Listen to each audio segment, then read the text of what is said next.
Mga kahistoryador, ito na ba ang simula ng pagtatapos ng paghahari-harian ng China sa mga karatig dagat nito? Amerika magde-deploy na ng malalakas na missile system sa paligid ng Japan bilang depensa laban sa mga kaaway, lalo na sa China. Oo, tama ang narinig nyo. Samantala, muntik nang magkaputukan matapos magkaengkwentro ang Coast Guard ng China at Taiwan sa gitna ng karagatan. At mas lalong uminit ang tensyon nang deretsahang sinupalpal ni Donald Trump ang China at buong tapang na ipinagtanggol ang Japan. Ano nga ba ang nangyari? Tara, ating panoorin. Mga kahistoryador, magsimula tayo sa pinakaunang mainit na kaganapan na naging dahilan kung bakit sobrang galit ngayon ang gobyerno ng Beijing. Oo, ang Amerika at Japan ay naglagay ng napakalakas na Typhoon missile system at HIMARS rocket system. Alam mo ba kung gaano kalupit ang mga sandatang ito?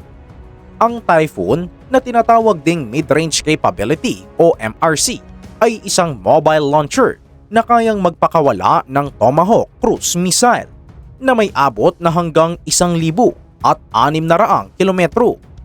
Ibig sabihin, kapag inilagay ito sa southern part ng Japan, kaya nitong tamaan ang mga pangunahing lungsod at mga base militar ng China sa kanilang eastern coast. May dala rin itong SM-6 Interceptor missile na kayang humarang ng ballistic missile at mga eroplano ng kalaban habang nasa himpapawid. Dahil dito, malaking problema ito para sa China dahil natatakot silang mawalan ng kontrol sa karagatan. Ayon sa kumpirmasyon ng Japanese Embassy sa Russia nitong nakaraang Biyernes, pansamantalang ilalagay ang Typhoon system sa teritoryo ng Japan para sa magkasanib na military exercises ng Amerika at Japanese Self-Defense Forces. Gagamitin ang Typhoon sa dalawang malalaking war games, ang Valiant Shield 2026 na gaganapin mula June 22 hanggang July 1 at ang Orient Shield na nakatakda naman sa buwan ng Setyembre.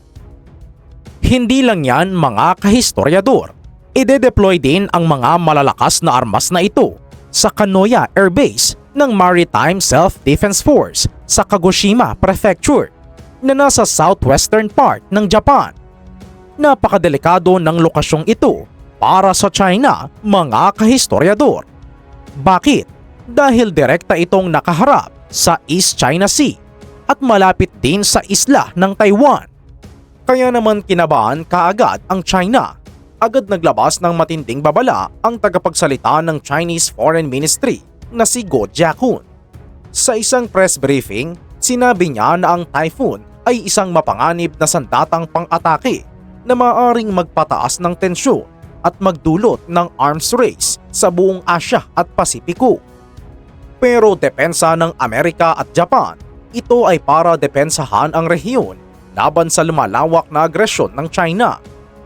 Kaya naman mga kahistoryador, ang pagde-deploy na ito ay hindi lang simpleng military exercise. Isa rin itong malinaw na mensahe at babala sa sinumang gustong manggulo sa rehiyon. Noong nakaraang taon, dinala rin ang Typhoon sa Iwakuni Marine Air Station ng US Marine Corps para sa Resolute Dragon Drill. At kahit tinanggal ito noong November, ipinakita ng Amerika na kaya nilang mabilis na ibalik ang kanilang puwersa anumang oras. Oo. Samantala, ang paggamit ngayon sa Kanoya Air Base ay nagpapakita ng mas matinding pagpapakita ng lakas ng dalawang magkaalyadong bansa. Hindi lang sa Japan mga kahistoryador. Ang Typhoon system ay dinala rin ng Amerika sa hilagang bahagi ng Pilipinas noong April 2024. Dahil dito, labis na nababahala ang Beijing at maging ang Russia dahil abot ng Tomahawk missile ang timog at silangang bahagi ng kanilang mga bansa. Kaya naging malinaw na ang plano ng Amerika ay bakuran ang buong First Island Chain para hindi malayang makakilos ang hukbong dagat ng China. Dahil dito, napipilitan ang China na pag-isipang mabuti ang bawat galaw nila sa West Philippine Sea at sa Taiwan Strait. Ang panibagong pagdedeploy na ito sa Japan ay isa na namang patunay na lalo pang pinapalakas ng Japan at Amerika ang kanilang depensa. Samantala, Taiwan at China muntik nang magkaputukan. Dito nagkaroon ng palitan ng mabibigat na salita at matinding bantaan na muntik nang magdulot ng direktang sagupaan. Alam mo ba na kamakailan lang ay nagkaroon ng matinding standoff sa pagitan ng Coast Guard ng Taiwan at China? Nagsimula ang mainit na insidenteng ito nitong nakaraang Sabado, May 23, 2026, nang mamataan ng Taiwan Coast Guard ang isang barko ng China Coast Guard. Mas lalong uminit ang sitwasyon nang direkta itong pumasok sa restricted waters ng Dongsha Island o mas kilala bilang Pratas Island. Ang Pratas Island ay isang maliit na coral atoll sa hilagang bahagi ng South China Sea. Nasa humigit kumulang 450 kilometro mula sa timog kanluran ng Kaohsiung, Taiwan. Dahil malayo ito sa main island ng Taiwan, maraming eksperto sa seguridad ang naniniwalang isa ito sa pinakamahinang lugar na maaring targetin ng China kapag sumiklab ang kaguluhan. Kaya naman mga kahistoryador, nang makita ng Taiwan Coast Guard ang paglapit ng CCG-3501 na barko ng China, hindi sila nagdalawang isip. Agad nilang ipinadala ang sarili nilang patrol vessel na tinatawag na Taochung na may bigat na 1,000 tonelada lamang. Kahit mas maliit at dehado sa laki, buong tapang na hinarap ng Taiwan ang higanteng barko ng China. Dito na nagsimula ang tensyonadong palitan ng babala sa radyo gamit ang wikang Chinese at English. Paulit-ulit na ipinahayag ng barko ng China na sila umano ang may soberanya at jurisdiksyon sa Pratas Island at inutusan nila ang Taiwan na umalis agad sa lugar. Pero hindi natinag ang Taiwan.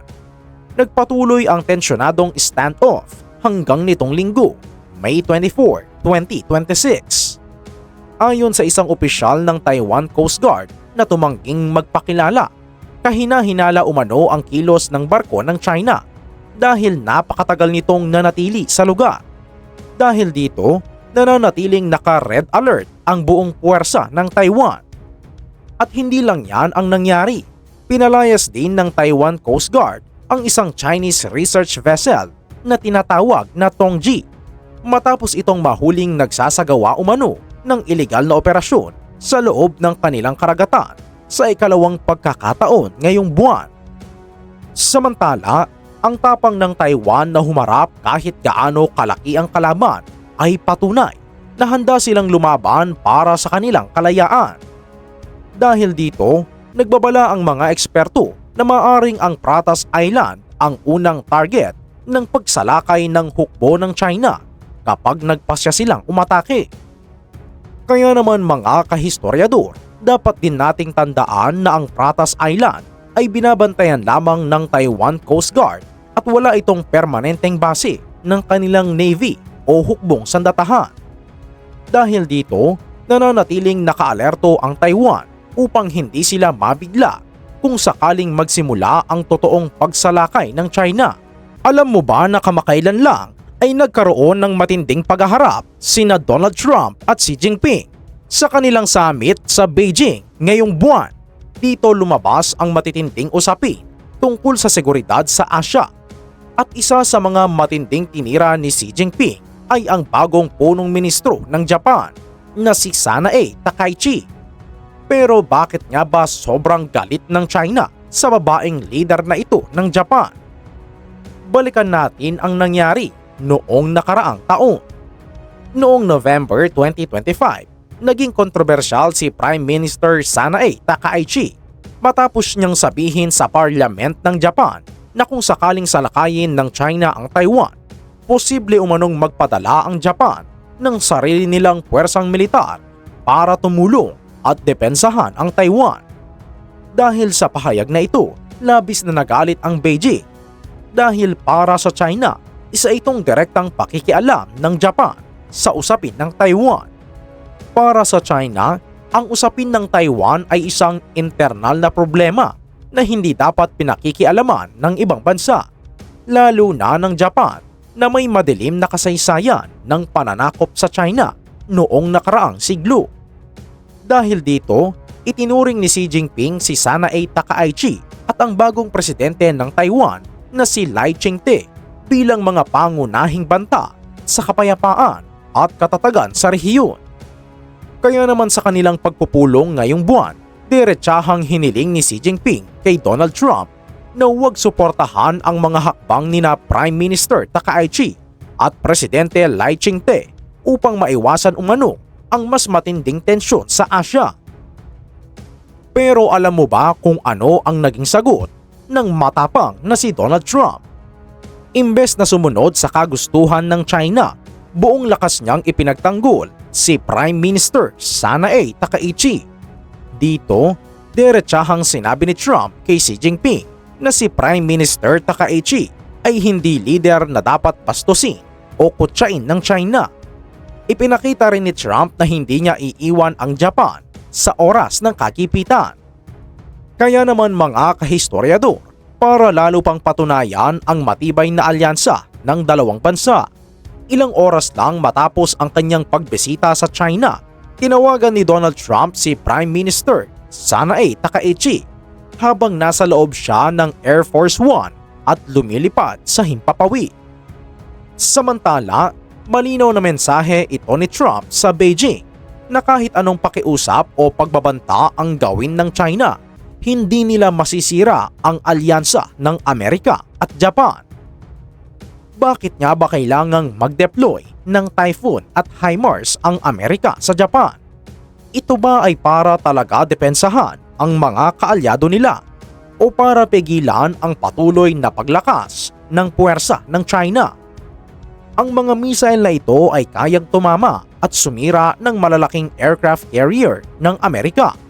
Isang tama lang ng missile ay maaring pumatay ng libu-libong sundalong Amerikano at sumira ng barkong nagkakahalaga ng bilyong dolyar. Dahil dito, nagbago ng taktika ang Pentagon. Imbes na umasa lang sa malalaking barko, ginagamit na nila ngayon ang tinatawag na distributed firepower. Ibig sabihin, nagpapakita sila ng maliliit, mabibilis at mahirap hanaping mobile rocket systems tulad ng HIMARS at Typhoon sa buong First Island Chain na binubuo ng Japan, Taiwan at Pilipinas. Dahil dito, ang pag-deploy ng Typhoon sa Japan ay nagsisilbing malakas na babala o deterrence laban sa China. Ang bawat deployment ng missile system ay malinaw na paghahanda sa posibleng malaking kaguluhan sa rehiyon. Sa tingin nyo mga kahistoryador, magiging epektibo kaya ang pag-deploy ng Typhoon missile system ng Amerika sa Japan para mapigilan ang agresyon ng China? O baka ito rin ang maging dahilan ng mas malaking gyera na maaring makaapekto pati sa Pilipinas? Ano ang masasabi nyo rito? I-comment na yan sa ibaba para malaman din namin ang opinyon nyo. Maraming salamat sa panonood.